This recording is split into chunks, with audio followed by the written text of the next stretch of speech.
Welcome back to Major Antonio's presentation of Crécy by Hilaire Belloc. 2. The Campaign of Crécy. The Campaign of Crécy took place within a district of France, contained by an east and west base 200 miles in length, and an eastern border north and south 160 miles in length. The rectangular parallelogram so formed is nearly equally divided between land and sea, the southeastern half being a portion of northern France, and the northwestern half the English Channel. The land half is thus roughly triangular, having Paris at its extreme southeastern corner, Calais at its extreme northeastern, the neighbourhood of Avranches with St. Malo Bay at its southwestern corner. It includes part of the provinces of Normandy, the Île-de-France, Picardy and Artois, and part, or all, of the modern departments of the Manche, Orne, Calvados, Eure, Seine-et-Oise, Seine, Seine-Inférieure, Oise, Somme, and Pas-de-Calais. It will be seen that this territory is nearly evenly divided by the river Seine, and the Campaign of Crécy is also divided by that river, in the sense that the English advance took place wholly to the west of it, and the English retreat wholly to the east of it. The campaign, as a whole, resolves itself, up to and including the Battle of Crécy, which is the subject of this book, and excluding the continuation of the march after Crécy and the capture of Calais, into an advance from the Channel coast to Paris, and a retreat from Paris to the Channel again, the two portions being divided by the crossing of the Seine at Poissy. The advance leaves the coast at the summit of that projection of Normandy called the Cotentin, and proceeds a little south of east towards Paris, the walls of which are reached by its outermost skirmishers, while the main army crosses the Seine at Poissy. The retreat is effected from Poissy northward to the victorious field of Crécy, and later from Crécy, on the same line, to the siege and capture of Calais. The time occupied from the day of landing to the day of the Battle of Crécy inclusive is but 46 days, of which not quite 2/3 are taken up by advance, and rather more than 1/3 by the retreat. The English troops landed on Wednesday, July 12, 1346. They crossed the Seine at Poissy upon August 14th. They fought at Crécy upon Saturday, August 26th. The total distance traversed by the main body in these two limbs of the campaign is instructive as showing the leisure of the first part, its advance, and the precipitancy of the second part, its retreat. The distance by road as the army marched from St. Vaast, where it landed, across the river at Poissy, and so to Crécy, was a total of 345 miles. Of this, the first part, or advance, was 215, the second part, or retreat, 130. The first part occupied, counting the day of landing and the day of crossing at Poissy, not less than 34 days, while the latter portion or retreat of 130 miles, including the day of battle itself, took up not more than 12 days, or, excluding the battle, only 11. The average rate of the advance was not more than 6¼ miles a day, the average rate of the retreat very nearly double. It must not be imagined, of course, that the advance took place in prompt and regular fashion. It was, as we shall see, irresolute for many days, and irregular throughout, while the retreat was a hurried one upon all but one day, of which the troops were pressed to their uttermost. But the contrast is sufficient to show the difference between the frames of mind in which Edward III took up the somewhat hazy plan of an invasion, which was really no more than a raid, and that in which he attempted to extricate himself from the consequences of his original vagueness of intent. In the first, he was as slow as he was uncertain. In the second, he was as precipitate as he was determined. In the last days of June 1346, Edward III had gathered a force, small indeed for the purpose which he seems to have had in mind, but large under the conditions of transport which he could command. It was probably just under 20,000 actual fighting men. At this point, however, as it is of material interest to the rest of the story, we must pause to consider what these units meant. When we say a little less, or it may have been a little more, than 20,000 fighting men, we mean that the men-at-arms, that is, fully equipped, mounted men, for the most part gentlemen, together with not 4,000 Welsh and border infantry, and approximately 10,000 archers, bring us near to that total. But an army of the 14th century was accompanied by a number of servants, at least equal to its mounted armed gentry, men who saw to the equipment and service of the knights. No man at arms was fit to pass through a campaign without at least one aid, if only for armouring. And for all the doubtfulness of the records, we know that the yeoman archers were also served by men who carried a portion of their equipment, and who saw to their supply in action. It is impossible to make any computation at all accurate of the extra rations this organisation involved, nor of what proportion of these uncounted units could be used in the fighting. We are perhaps safe in saying that the total number who landed were not double the fighting men actually counted, and that Edward's whole force certainly was much more than 20,000, but almost as certainly not 40,000 men. We must imagine, all told, perhaps 5,000 horses to have been assembled with the force for transport over sea. Others would be seized for transport on the march. It is remarkable that Edward carefully organised certain small auxiliary bodies, smiths, artificers, etc., and took with him 5 cannon. It was not until Tuesday, the 11th of July, that the very large fleet which the king had pressed for the service was able to sail from the Solent and Spithead. It crossed in the night with a northerly breeze, and appeared upon the following morning off St. Vast. St. Vast lies in a little recess of the northeastern coast of the Cotentin, protected from all winds blowing from the outer channel, and only open to such seas as can be raised in the estuary of the Seine by a southeasterly breeze. It was therefore, seeing the direction of the wind under which they had sailed, upon a calm shore that this considerable expedition disembarked. We may presume, under such circumstances, that though Edward had announced his decision of sailing for southern France, the point of disembarkation had been carefully settled, and that a course had been laid for it. A small force composed of local levies had been raised to resist the landing. It was able to effect nothing, and was easily dispersed by a body of the invaders under the Earl of Salisbury, to whom that duty had been assigned. For nearly a week the army rested where it had landed, sending out detachments to pillage. Barfleur was sacked, Cherbourg was attacked, and the countryside was ravaged.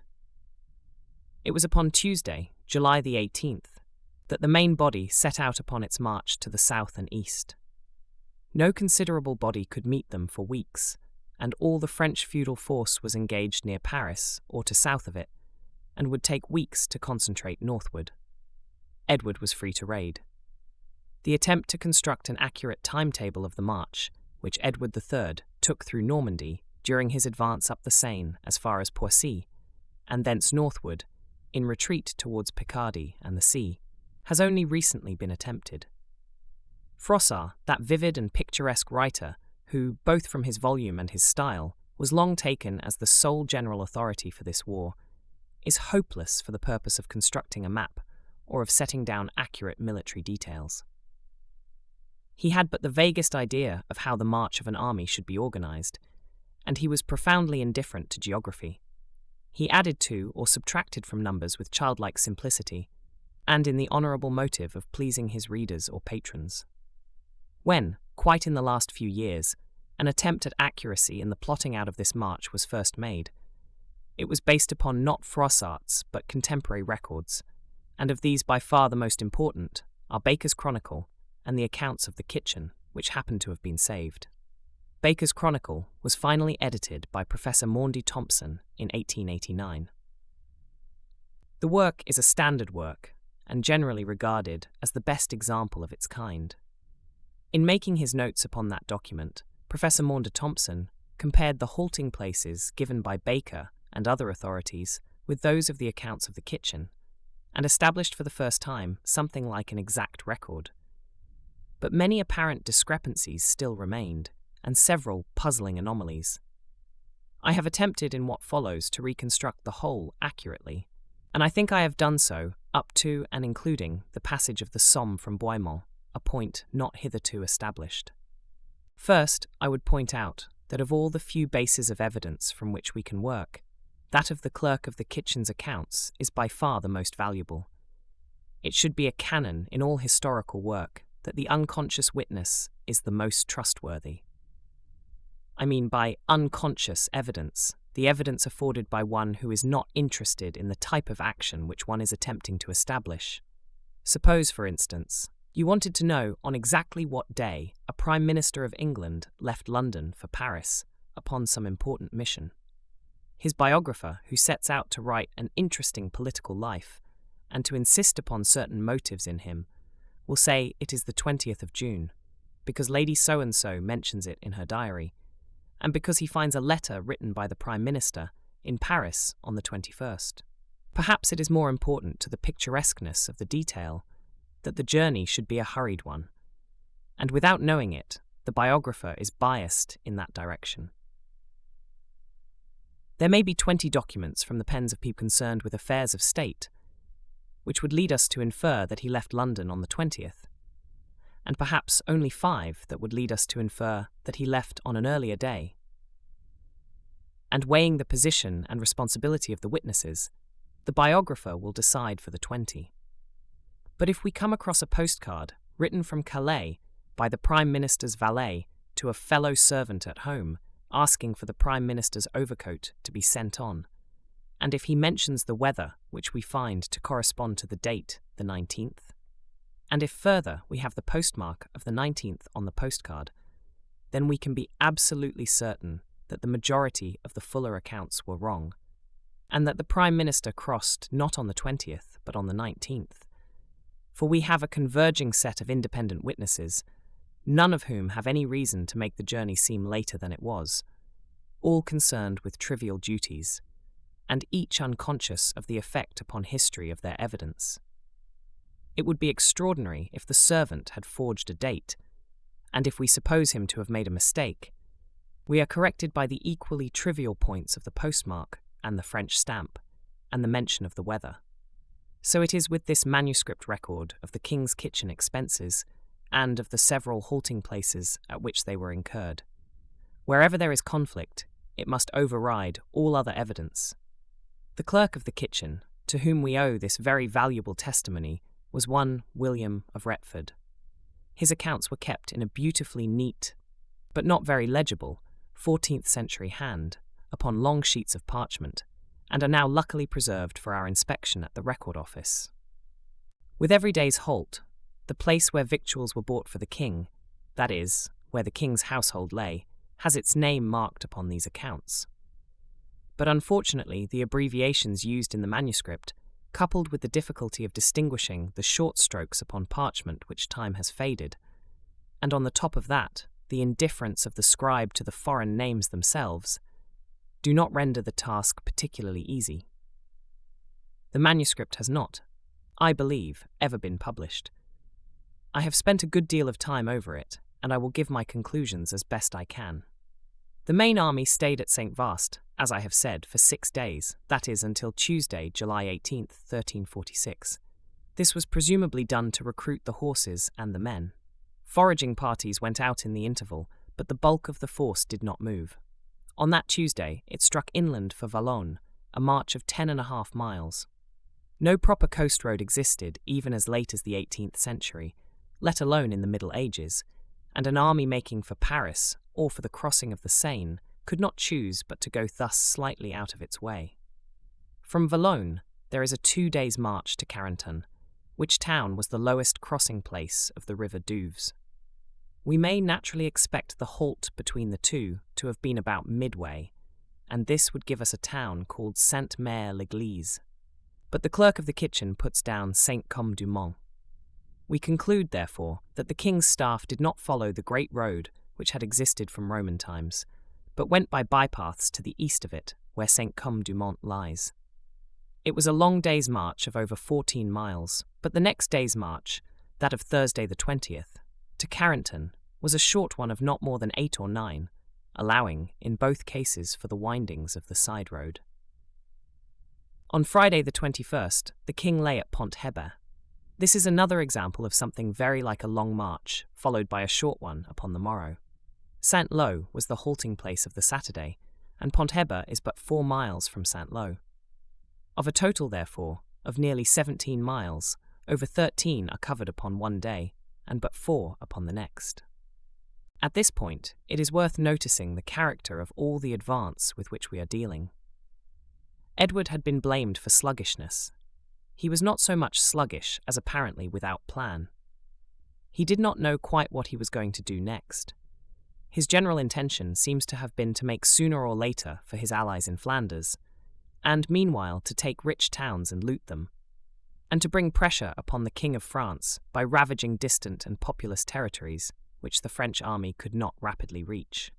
He therefore often makes a good and steady marching in this advance, but he also lingers uselessly at towns and intercalates very short marches between the long ones. Thus he deliberately struck inland to Saint-Lô on his way to Seine, because Saint-Lô was a fine fat booty, instead of making by the short road which runs from Carentan through Bayeux. The whole character of the advance clearly betrays the point I have already made, that this early part of the 100 Years' War was essentially a series of raids. At this stage, it is well to point out to the reader two difficulties which have confused historians.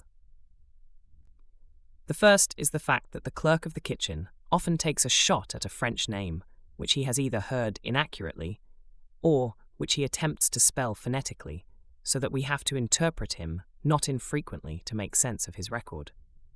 The second is the fact that the chronicler will give some particular spot quite consonant with the marching powers of troops for one day, but different from that given by the clerk of the kitchen. This apparent discrepancy is due to the fact that an army marches if it can upon parallel roads involving various halting places for various sections of it on the same night. An army upon a raid such as this also throws out foraging parties and detachments, which leave its main body for the purposes of observation or of plunder. Again, we must always regard the king's household, and therefore the kitchen accounts, as moving with what may be called the staff. Often, therefore, it will go much faster than the rest of the army, while at other times it will lie behind or to one side of it. Thus, at the very end of this campaign, you have a transference of the king's quarters, 20 miles to the north in one day, which would be a terribly long march for the army as a whole, and which, as a fact we can discover on other evidence, the army as a whole did not take. With so much said, we can proceed to build up an exact account of the advance and the retreat. Upon Sunday, the 23rd of August, Edward advanced from Saint-Lô to a place which the clerk of the kitchen calls Sevances. The spelling is inaccurate. The place intended is Sept Vence, 12 miles to the south and east of Saint-Lô, but other portions of the army halted elsewhere in the neighbourhood, as we know from Baker. The next halt, that of the 24th, is at Torteval, only 5 miles away, but a portion of the army got south of Fontenay-le-Pesnel, which the king did not reach till the 25th, and which the clerk calls Fontenay-Paynel. 3 days are thus taken between Saint-Lô and Seine, and the whole army arrives before the latter large town, the capital of West Normandy, upon Wednesday, July 26th. The town of Seine was not properly defended. It had no regular walls, and was a very rich prey indeed. The Constable of France and the Chamberlain were in the town, and the castle was held by a handful, 300, of Genoese mercenaries. There was an armed force of militia and of knights in the streets of the town, of what exact size we do not know. The Prince of Wales with the advance guard occupied the outskirts of the city, which lie beyond the branches of the Orne. The northern branch now runs mainly in sewers under the streets from the Hôtel de Ville to the Church of St. Peter. There was sharp fighting at the bridge, at one moment of which the king ordered a retreat, but the Earl of Warwick disobeyed the order. The king followed him, and the bridge was taken. There was considerable slaughter in the streets of the city. The constable and the chamberlain were taken prisoners, and about 100 of the wounded knights. The English loss, which was not heavy, fell mainly upon the archers and spearmen, and the total, including wounded, was but 500, and was mainly due to the resistance of the inhabitants of the houses. The town was given over to pillage, and Edward thought of burning it, but was restrained. It is characteristic of the march that a delay of 4 days from the morning of the 5th was occupied in the loot of Seine, from which town, in communication with the sea by its river, Edward sent back his plunder on board the fleet which he dismissed. The army marched out of Caen on Monday, the 31st of July, and undertook its 3 days' march to Lisieux, the next rich town upon this random advance, now deprived of support from the sea. Edward probably intended to force some passage of the Seine, preferably, it may be surmised, at Rouen, or a little higher up, with the vague object of making for the northeast and Calais. We are not certain of this. It is more than possible that the capture of Calais later on in the campaign gave rise to the story that some such plan was intended. Anyhow, we get 2 halts and 3 marches between Sarnes and Lisieux, a distance of only 25 miles, which could easily have been accomplished in 2 days had there been a really definite plan in the commander's head. We may be pretty certain that there was not. The halts of the king himself on the 31st of July and the 1st of August were made at 2 places which read in the manuscript as Trowood, and an abbreviated name which stands for Lea Pertuis. The first of these is Troarn at the crossing of the Dives River. Other forces halted on that night at Agences, 4 miles to the south. The second is Low Party, a mile or so from Rumenize, where one other column halted, while a second column camped about 5 miles to the south. Lisieux was entered upon the 2nd of August, after a march of 10 miles on the part of the king, and of 11 and 12 on the part of the other 2 bodies. At Lisieux, 2 cardinals who were dispatched to offer terms met King Edward, and proposed this arrangement to complete the war, that he should have the Duchy of Aquitaine upon the same tenure as his ancestors had held it. He refused those terms and, after wasting a day at Lisieux, continued his march eastward. Leaving Lisieux on the morning of the 4th, he pitched his tent that evening at Duramel, a march of 9 miles, with at least 1 column a mile ahead at La Taille. On Saturday, the 5th, he got something better out of his troops, or at any rate out of the vanguard, and made something like 17 miles to Neubourg. I confess here to a very considerable doubt. The entry in the accounts of the kitchen is hopelessly misspelt, but the Linneborg does not correspond to any other possible place, and Lenneborg would be a very convenient halting place for the king himself, well provisioned and lodged. We cannot believe, of course, that the army covered the full distance, but there is no reason why the king and his household should not have pushed on ahead with mounted troops. What makes it more probable is that the king spent the whole day of Sunday the 6th at Le Neubourg, presumably for the bulk of the army to come up and make 2 days' march of the 20-odd miles which the most distant contingents had to cover. It was on the next day, Monday the 7th, that he reached the Seine, and approached that river, as we may presume, with the object of crossing it. It was a 10-mile march, and the whole force could be on the banks before evening at Elbeuf. But the bridges were broken, and it was impossible. It was from this point of Elbeuf that the raid turned to follow the valley of the Seine up towards Paris, always seeking some crossing place, and always finding the bridges broken.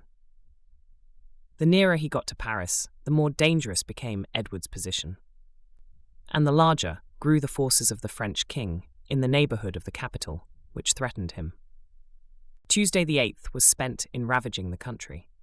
Pont de l'Arche was burnt in revenge for the destruction of its bridge. A detachment went round by Louviers, which was looted, but the king himself went forward by the river bank and lodged that night at Vaudreuil, 10 miles on from Elbeuf, which the clerk of the kitchen calls Pont Vaudreuil. The bulk of the force halted at Léry, a mile or 2 behind. Upon Wednesday, August 9th, Edward lay at Angreville, the Langville of the accounts, just south of Gaillon, and on Thursday the 10th, having burnt Vernon, where again he found the bridge cut, at Juffos, rather more than 11 miles march up the river.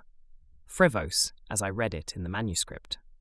His next hope for a bridge was at Mont, and he was getting perilously near the heart of the country and the gathering French forces. That bridge was 9 or 10 miles along the road. He found it cut like all the others. He was already across the borders of Normandy, and anxiety must have been growing upon him. He seized Mantes after some resistance. It was useless to his purpose, and he hurried on another 6 miles to Apone. Apone, in the accounts, making that day a really long march in his natural haste and compelling his escort to the same 16 miles. But he both fatigued his main army in that attempt, And it also lost some time in storming a fortified house on the White Rock, because the next day he evidently had to wait for stragglers to come up, advancing but a couple of miles to Aubergenville, where we find him upon Saturday the 12th. Upon the 13th, the Sunday, he got his opportunity. A march of only 8 miles brought the host to Poissy, and there, though the bridge was cut, the stone piles upon which its trestles had stood were uninjured. Edward at once began to take advantage of this, and to put his artificers to work. All that Sunday and all the Monday the task proceeded, and during this delay parties were dispatched to ravage. They burnt Saint-Germain and St. Cloud. An advance party entered the Bois de Boulogne. But there could, of course, be no thought of an attack on Paris with so small a force and without base or provision. By Tuesday the 15th of August, these ravaging parties were recalled, and the whole host was streaming across the repaired bridge at Poissy. This day, Tuesday the 15th, is strategically the turning point of the campaign. In an attempt to note in history no more than the great raid of Edward up to the very walls of the capital, and his rapid and successful retreat, the crossing of Poissy would form the central term of our story. As it happened, however, the great chance which occurred to Edward in that retreat upon the field of Crécy, and his magnificent use of it, has eclipsed the earlier story, and for many the interest of the campaign as a whole, and the importance of this rapid seizure and repair of Poissy, is missed. While his army was crossing the river, Edward received the challenge of the King of France. It was native indeed to the time, a sort of tournament challenge, offering the English monarch battle upon any one of 5 days, in that great plain between Paris and Saint-Germain's, which the last siege of the French capital has rendered famous in military history. The French feudal levies for which Philip had been waiting were now fast gathering, especially those for which he had had to wait longest, the main forces which had been away down south in Guienne. Edward most wisely refused the challenge, for it would have been against great odds, and to accept, though consonant to the spirit of the time, would have been a ludicrously unmilitary proceeding. In place of such acceptation, he sent back false news that he would meet Philip far to the south. He then proceeded to cross the river and make the best haste he could back northwards to the sea. The French king found out the trick. A day and a half late, he started in pursuit with his large and increasing host. That host was gathered at Saint Denis, when on the Wednesday night, the 16th, Edward had got his men to Crécy, well north of Pontoise, and something like 17 miles by cross roads from his hastily repaired bridge across the Seine. What followed was a fine feat of marching. On the next day, the 17th, he had got his forces more than another 17 miles north, and had camped them by Auneuil. In 2 more days, by the evening of Saturday the 19th, they were yet 25 miles further north as the crow flies, and more like 30 by the roads, at Sommereau. Edward halted at Trousseau, of which the clerk makes Trusseruc, to see it file by, and on the morrow, Sunday, August the 20th, he was at camp in the upland above Moulins-Vidame, another push of 15 miles for mass of the force, and of more than 20 for himself and his staff. At this point came the crux of his danger. All during that tremendous feat of marching, and what it meant, anyone who has covered close on 50 miles in 3 days under military conditions will know, there are few such. The great host of Philip was pounding at his heels. Now, if the reader will glance at the map at the beginning of this section, he will see that just as Edward had been under a necessity to cross the Seine in the first part of his raid, he was now under a still greater necessity of crossing the Somme. A force, much larger than his own, was pressing him against that river into a sort of corner, and his only chance of safety lay in reaching the Straits of Dover through the county of Ponthieu, which lay beyond the stream. Every effort had been made to press the march. The force appears to have been divided for this purpose, and to have marched in parallel columns, and the single case of marauding, the burning of the Abbey of St. Lucien outside Beauvais, had been punished with the death of 20 men. To turn and meet his pursuers, who were evidently in contact with him through their scouts, would have meant, so long as he was on this side of the Somme, no chance of retreat in case of defeat. Every mile he went to the north, the Somme Valley, already a broad expanse of marsh upon his flank, grew broader and more difficult. The decision, therefore, which Edward took at this critical moment, at once perilous and masterly, showed that rapid grasp of a situation which, for all his lack of a general plan during this campaign, this great soldier could boast. In the first place, he himself rides forward no less than 20 full miles to the village of Acheux. He has behind him the whole army strung out in separate bodies parallel to the Somme. Himself, from the head of that long line of 20 miles, commands all that should be done along it. He next orders separate bodies to approach the valley and seek a crossing, first, if possible, upriver, then, as they fail, lower and lower down, and each to be ready, as it is foiled, at each bridge, to fall back north in concentration, and to group in gathering numbers further and further down the stream, and near to his place at the head of the line, Acheux. The whole thing is a fine piece of sudden decision, and is at once a combination of the rapidity of the retreat and of the attempt to force the river, in this the 4th week of August 1346, which so nearly brought disaster to the English force.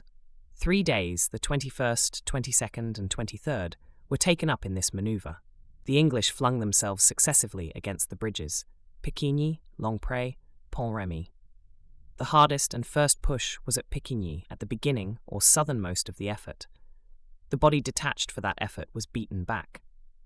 It was the same with the next blow lower down at Longpre, the same lower down still at Pont-Remy. At no bridge were the English successful. Everywhere the valley was impassable to them, and as they attempted, one place after another, down the stream with its broadening marshland and now tidal water, to find a traverse seemed impossible. At last, then, upon Wednesday the 23rd of August, the whole host was gathered, foiled, round its king at Acheux. He marched on a few miles to Boismont, going on his way through Mons, and there, as it chanced, picking up a prisoner who proved invaluable, for that prisoner betrayed the ford. As the English army lay at Boismont that night of the 23rd, the broad estuary of the Somme stretched to the north of them with no more bridges across it, cut or uncut, and apparently no fate but a choice between a desperate action against superior numbers, nor any retreat open, and surrender. Edward's only chance lay in the discovery across that mile of land, flooded at high tide and at low tide a morass, of some kind of ford. Such a ford existed. With difficulty, but in the nick of time, it was discovered and used. The French force defending it upon the further side was overthrown, and the retreat and its dependent victory of Crécy were made possible. Edward had had good faith that God and Our Lady and St. George would find him a passage.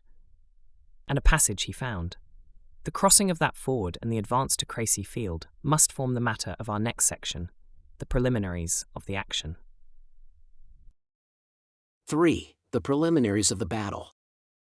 The manoeuvres of the French and English armies, preliminary to the Battle of Crécy, are so instructive upon many points, involved movements so hazardous and so complex, gave rise to so sharp a series of engagements, and form in general so large a part of our subject that they merit a far larger study than do the approaches to most battles.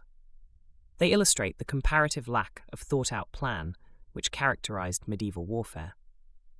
They afford a contrast between the compact and fairly well-organized command of Edward III and the chaotic host of the King of France. They show the effect upon the military profession of a time without maps and without any properly managed system of intelligence. And above all, they show the overwhelming part which chance plays in all armed conflict between forces of the same civilization and approximately the same aptitudes. The situation upon Wednesday, the 23rd of August, at which point we concluded the survey of Edward III's great raid through Normandy, and of his retreat down the line of the Somme, is already known to the reader. Edward had made a very fine march indeed, not only averaging something like 12 miles a day, or more, but arranging for expeditions to leave the main host during the latter part of this rapid retreat, and attempt to force, at various points, the passages of the river Somme. We have seen that he was compelled, if possible, to force a passage because he would otherwise find himself shut up between the Somme and the sea, with a much superior force cutting him off to the south. In case of defeat, he would have no line of retreat, and even in case of success, unless that success were overwhelming, he would find himself strategically stalemated, still caught in a trap, and still doomed to await the next onslaught of the enemy. We have further seen that with every mile that he proceeded towards the sea, his ability to cross the Somme decreased. The river runs through a marshy valley, which, even today, is a mass of ponds and water meadows, and which then was a belt of marsh. It is bounded on either side by fairly steep banks, rising to heights of 60, 70, and 100 feet, and inland to 150, between which the flat swamped land grows broader and broader as one approaches the sea. At Picquigny, this level belt of swamp through which the Somme twines is quite 500 yards across. At Longpre, it is nearer 800, below Abbeville it is 1,000, and at the point whence Edward overlooked it when he was halted at bay on the evening of that 23rd of August, it is well over 2,000 yards in width, and nearer 2,500. Boismont, a village climbing the southern bank of the estuary, was the spot on which the king had gathered the army upon the evening of that Wednesday, and, not a day's march behind him, the most advanced mounted men of his pursuers, with the King of France among them, were camping. The peril was extreme, and an issue from that peril as extremely doubtful. It was hopeless for the army to attempt to retrace its steps to the upper river.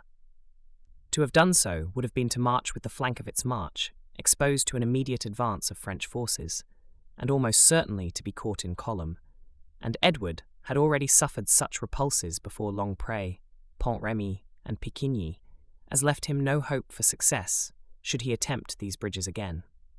His only chance was to find, if it were possible, some practicable ford across the broad estuary itself that lay before him. The moon was within a few hours of the full that night. The highest of the spring tides was making, in the open sea they were at their full height of 25 feet, an hour before midnight. And though where he would strike the estuary he might hope for a tide more tardy, Edward had before him, as he watched, his only avenue of escape, a great flood that appeared to deny him all access to the further shore. Every effort was made to discover from local knowledge whether any passage existed. The highest rewards were offered in vain, for in all that countryside, a feeling which, if not national, was at least strongly opposed to the invader, forbade treason, and the near presence of the French king's great force was an active reminder of the punishment that would attend it. Late in this period of suspense, a guide was found. A man of the name of Gobin Agache, who had been taken prisoner by the army, was that guide. His was that invaluable capture which I mentioned in the last section. He was a peasant of those parts, and a native of Mons-en-Vimeu, through which the army had marched from Acheux to Boismont. He yielded to temptation when all others had refused. He was promised 100 pieces of gold, say £500 of our money, his own liberty, and that of 20 of his companions. For that price he sold himself, and promised to discover to the king and to his army the only practicable ford across the estuary. Just at the end of the night, the host set out and marched during the first hours of the moonlit Wednesday morning along the old road which still leads over the hills that separate Boismont from Seineville and marked the southern bank of the valley. The marshalling was long, the full ordering of the force, now that it was all gathered together and marching along one narrow way, inexpeditious. And the 2 miles that separated the head of its column from the neighbouring village were not traversed by its last units, nor was the whole body drawn up at the foot of the hills against the water, until the sun of that late August day was beginning to rise, and to show more clearly the great sheet of floodwater and the steep distant bank beyond it. The place to which their guide had led them was the entry to the ford of Blanchetaque, a name famous in the military history of this country. Hidden beneath the waters which, though now ebbing strongly, was still far too deep for any attempt at a crossing, ran the causeway. By it, upon the faith of the traitor, they could trust to gaining the opposite shore. As the racing ebb lowered more and more, the landward approaches of that causeway appeared in a lengthening white belt pointing right across towards the further bank, and assured them that they had not been betrayed. It was built of firm marl in the midst of that grassy slime which marks the edges of the Somme valley, and they had but to wait for low water to be certain that they could make the passage. Beyond, upon the northern shore, which showed in a high black band, for it was steep, against the broadening day, they could distinguish a force that had been gathered to oppose them. It was mid-morning before the ebb was at its lowest, and they could begin to march, 12 abreast, and with the water no more than knee-high, across the dwindled stream, now at its lowermost of slack water, and running near the further bank with a breadth not a fifth of what it had been at the flood. But before proceeding further, and describing the assault shore, I would lay before my readers the process by which I have established the exact locality of this famous ford. It has been a matter of considerable historical debate. It is, and will always remain, a matter of high historical interest, and this must be my excuse for digressing upon the evidence which, I think it will be admitted, finally establishes the exact trajectory of Blanchetaque. The site of Blanchetaque is one which nature and art have combined to render obscure. Nature, because a ford when its purpose disappears and it is no longer kept up, that is, an artificial ford, tends to disappear more rapidly than any other monument. Art, because the old estuary of the Somme has of recent years been further and further reclaimed. It was, when I first began studying this district, already banked across below Boisemont, and, if I am not mistaken, the great railway bridge right across the very mouth of the river has, in the last few months, been made the boundary of the reclaimed land. Now, Blanchetaque was an artificial ford. We know this because there is no marl formation nearby, and could be none forming a narrow rib across the deep alluvial mud of the estuary. The marl, then, can only have been brought from some little distance. It is not only an artificial hardening which we have to deal with, but one in the midst of a tidal estuary where a violent current swept the work for centuries. Finally, the cause for keeping the ford in some sort of repair early disappeared in modern times, before the process of reclaiming the land of the estuary began. Numerous modern bridges, coupled with the great development of modern roads, permitted the crossing of the Somme at and below Abbeville, notably the Bridge of Cambrai. The railway, the growth of the tonnage of steamers, and other causes, led to the decline of the little riverside town of Port formerly the secure head of marine navigation upon the river, and largely the cause that Blanchetaque was kept in repair. Again, the reclamation of the land has been carried out with a French thoroughness only too successful in destroying the contours of the old riverbed. It is all this which has made the exact emplacement of Blanchetaque so difficult to ascertain, and has led to the controversies upon its site. Now, if we will proceed to gather all forms of evidence, we shall find that they converge upon one particular line of trajectory, which in the end we can regard as completely established. We have in the first place, and most valuable of all of course, tradition. Local traditions, luckily carefully gathered as late as 1840, but the indications of the peasants pointing out the traditional site of the then ruined way were unfortunately not marked on a map. What was done was to give an indication, unfortunately not too precise, and to leave it on record that the northern end of the ford was from 1,200 to 1,500 metres below port. This gives us a margin of possible error, not of 300 yards as might be supposed, but of more than double that distance, for port itself is 500 yards in length from east to west. We can be certain, however, that so far as tradition goes, we need not look more than a mile below port for the ford, nor less than, say, half a mile from its last houses. Fortunately, we have other convergent indications which can guide us with greater precision. We must remember that, apart from the bringing of merchandise over to the neighbourhood of port, the ford, which may, and most probably did, exist before port became of any importance, led all the central traffic of the Vimeo country, which is the district on the left bank of the Somme, towards the Straits of Dover and their principal port at Boulogne. Now, the way from the right bank of the Somme to Boulogne is interrupted by several streams, much the most marshy and broad of which is the Orthier. The Romans bridged the Orthier at Ad Ponte in the course of their great trunk road to Britain, and any way which led from the lowest ford over the Somme to Boulogne would have to join that great trunk road before or at the bridge if it were to take advantage, as commerce would have to do, of that sole passage of the very difficult and marshy Orthy Valley, which can nowhere be crossed save upon a causeway. I have in a former page remarked upon the importance of Ad Pontes, the modern Ponches, and pointed out that it gives the whole county its name of Ponthieu. We must expect, therefore, any direct commercial way northward from the ford to make directly for Ponches. To strike the great trunk road higher up would be to go out of one's way. To strike it lower down would be to strike the Orthy Valley at an impassable point. When an ancient way has disappeared, certain indications of its track, especially as that track may be presumed to be direct, survive, and among these are wayside tombs, parish boundaries, and mills or other places which, for the conveyance of heavy merchandise, are placed near such a road if possible. All these three kinds of indications are available in this particular case.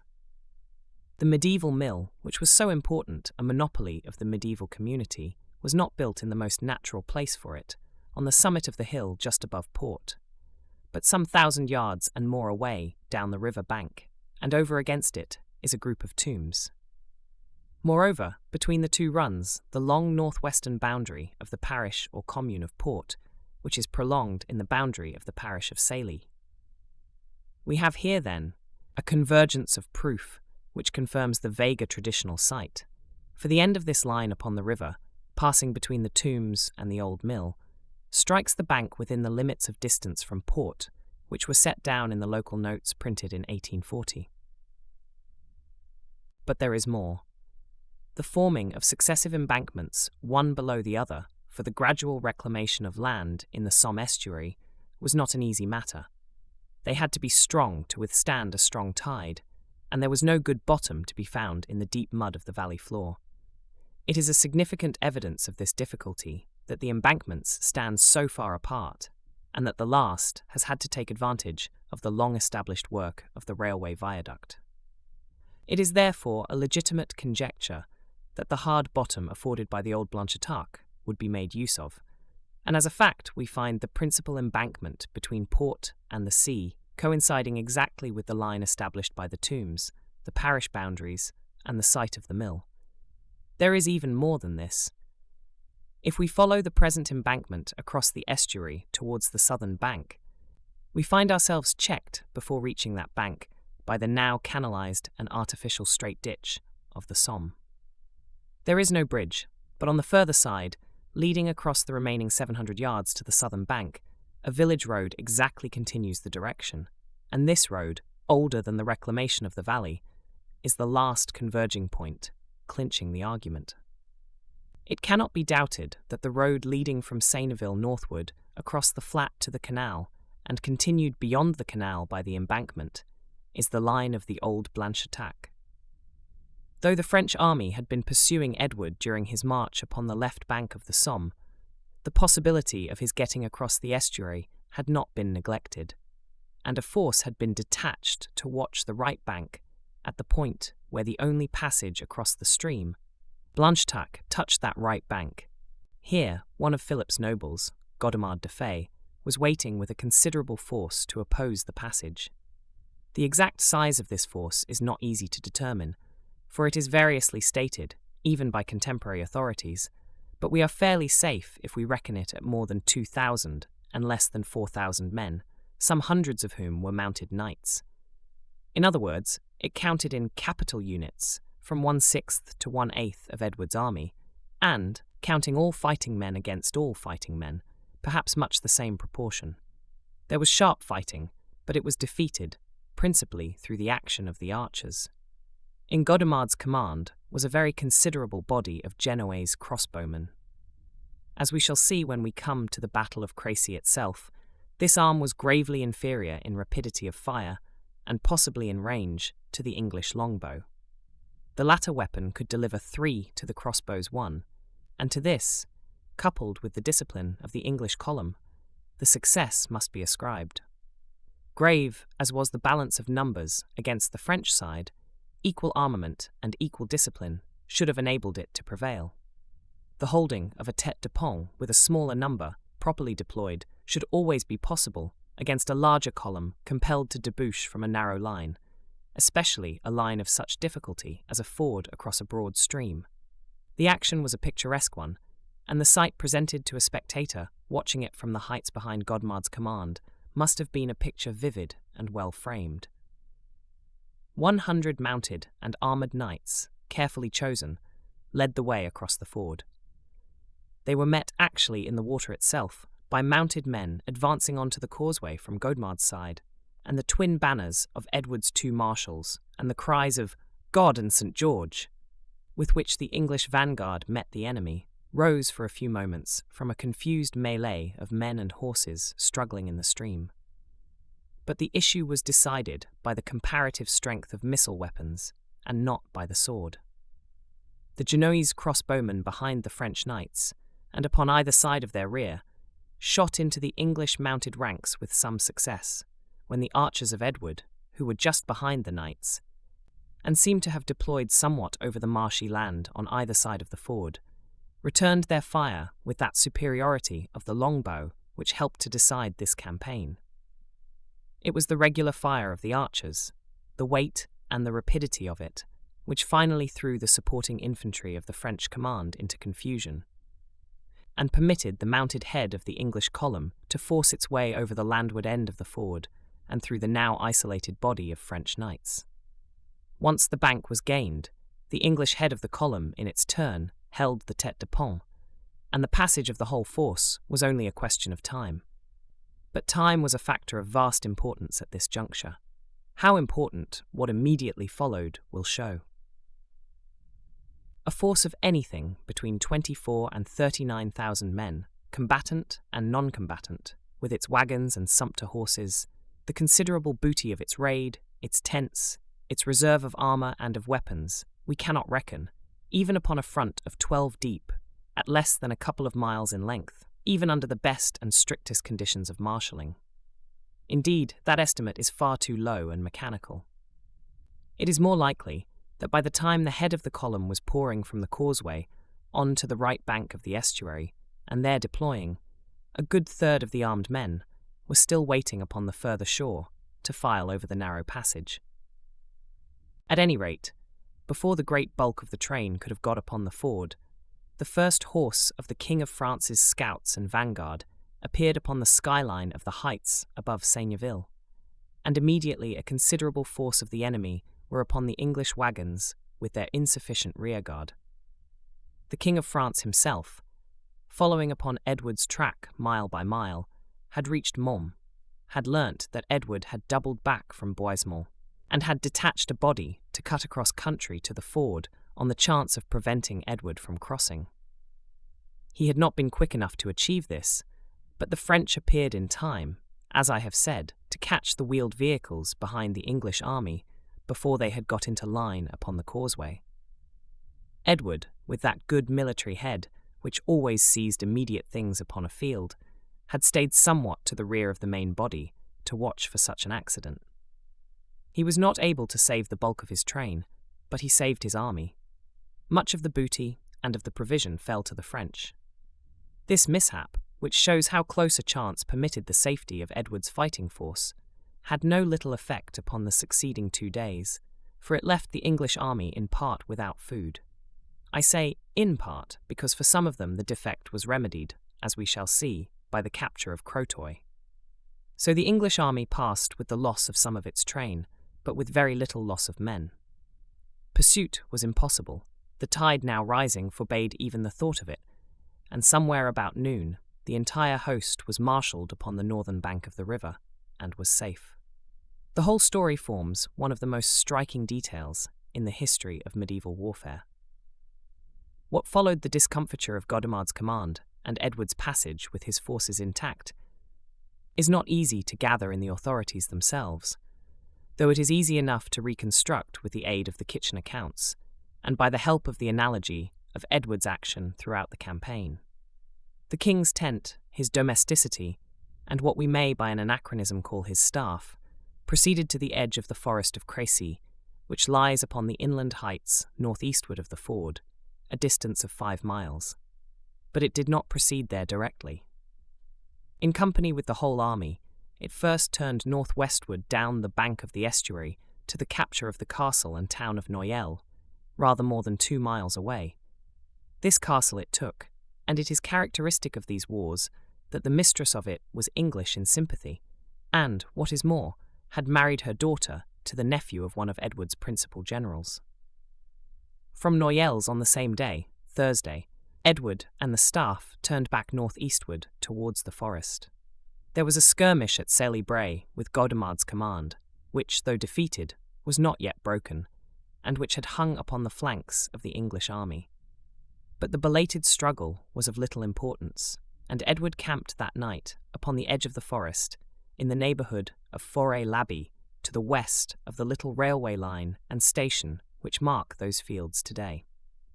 Meanwhile, during the remaining hours of that Thursday, the customary raiding and pillaging parties, which had been characteristic of all this great raid, were being sent out.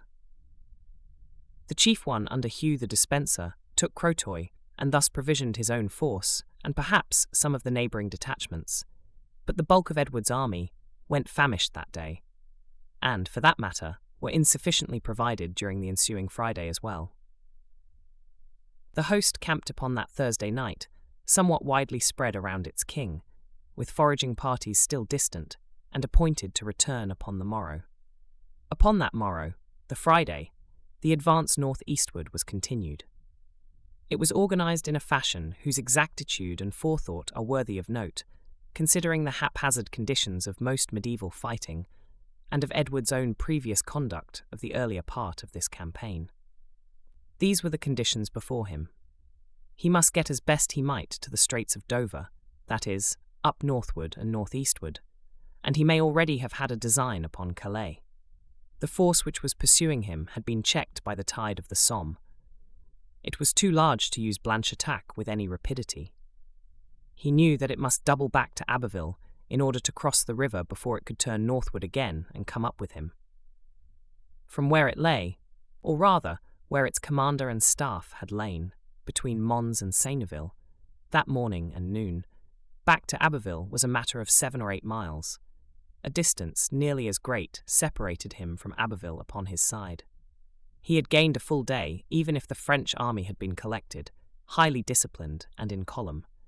Instead of that, it was scattered over 20 miles of country. Many of its contingents were still following up, and it was under very various and loose commands.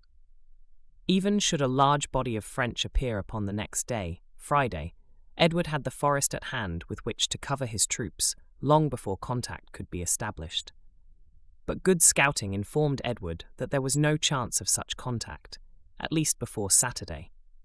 The whole of the next day, Friday, would be at his disposal to bring his troops where he would, and he proposed to get them on the far side of the forest, that is, in the neighbourhood of Crécy town, during the interval. Whether he had already decided on that Thursday to make a stand we cannot tell, but it is not probable, because he had as yet no knowledge of the positions beyond the forest, and of the chance the ground would afford him of meeting an attack. One thing he already knew, which was that his retreat was secure. The pace of the French pursuit might compel him to a decision on Saturday at earliest, but, short of complete disaster, he had a road open behind him across the Orthe by the passage of Ponche and along the great Roman way which led from Picardy to the Straits of Dover. What he did was this. He sent the bulk of the army round by the main road whose terminals are Abbeville and Hesdin, and which skirts the forest. His own household he accompanied through the wood, presumably with the object of keeping in touch with the foraging parties who would during that Friday be coming up along the southern edge of the woods to follow the main force along the high road. A further advantage of so moving through the wood himself was that he could thus lie upon the flank of his force and let it march round him until it got in front of him in the open country by Crécy. Then he could join it, coming up in its rear, that is, upon the side from which attack was expected, gather his information, study the positions, learn the approach of the French advance, and, in general, organise the coming action, if an action should prove necessary. Edward camped, therefore, in the forest upon that Friday night, and upon the further side of it, just above Crécy town, while the whole of his main body was marching up to the right or east of him by the high road that skirts the woods. That main force, joined by the foraging parties which had gone further westward on the day before, easily covered the few miles, and camped on the evening of the Friday upon the ridge which runs in a level line eastward and northward from just above the town of Crécy to the village of Wadacourt for somewhat over a mile. Leaving his tents and domestics upon the edge of the wood, he spent the last hours of that day establishing his forces along the ridge for the night, for it was there that he had now determined to await the French army and to bring it to action. The advantage of that position, which upon emerging from the forest Edward had immediately seized, will be dealt with in the ensuing section. Meanwhile, we must return to inquire what was happening to the French pursuit. We must not consider the French army as one united body. Had it been that, it would not have been defeated, and what is more, the particular place of Crécy in military history, and its lesson of the contrast between the older feudal and the newer regular levies, would never have been taken. For Crécy, as we shall see, was largely a victory of things then new over things then old. No records give us precisely the positions, number, or routes of the King of France and his allies, but we know the following points from which we can construct a general picture. First, the commands were various and disunited. That personal system which had arisen 500 years before and more, when the old Roman tradition of the Frankish monarchy gradually transformed itself into a series of summonses to lords who should bring their vassals, was still the method by which a French host was tardily and irregularly summoned. For general and lengthy expeditions, it was sufficient. For the prosecution of the innumerable local conflicts of the Middle Ages, it was actually necessary. Upon occasion, at long distances from home, and after long companionship in the field, if there were also present a very leading character among the feudal superiors, and especially if that character were clothed with titular rank, it could achieve something like unity of command. But Philip's army, the last contingents of which were still in act of joining him, enjoyed no such advantages. At least 5 separate great bodies, 4 of which were largely subdivided, were loosely aggregated over miles of country, gathering as they went chance reinforcements, and losing by chance defections. Secondly, a certain proportion of regular paid men, including the foreign mercenaries, accompanied the King of France. These were in part with the king himself, in part detached to watch the passages of the river. Thirdly, the king, with a considerable personal force, and with some of his mercenaries as well, was up in the neighbourhood of Seigneville upon the noon and early afternoon of the Thursday. He retraced his steps towards Abbeville, and recrossed the river there himself, either upon the Thursday evening, or more probably upon the Friday. Fourthly, round about Abbeville, the bulk of the incongruous force was gathered when the king reached it, and very considerable bodies lay in the suburbs to the north of the town. Finally, we know that on the Saturday morning the king heard Mass and took communion at the church of St. Stephen, now demolished. From all this we can construct a fairly accurate view of the French advance, especially when we consider where the French forces lay when they reached the field. From Abbeville to the field of Crécy is, as the crow flies, 10 miles. A great main road, along the further part of which the English had marched on the Friday, led to the neighbourhood of the field and past it, the main road which goes from Abbeville to Hesdin.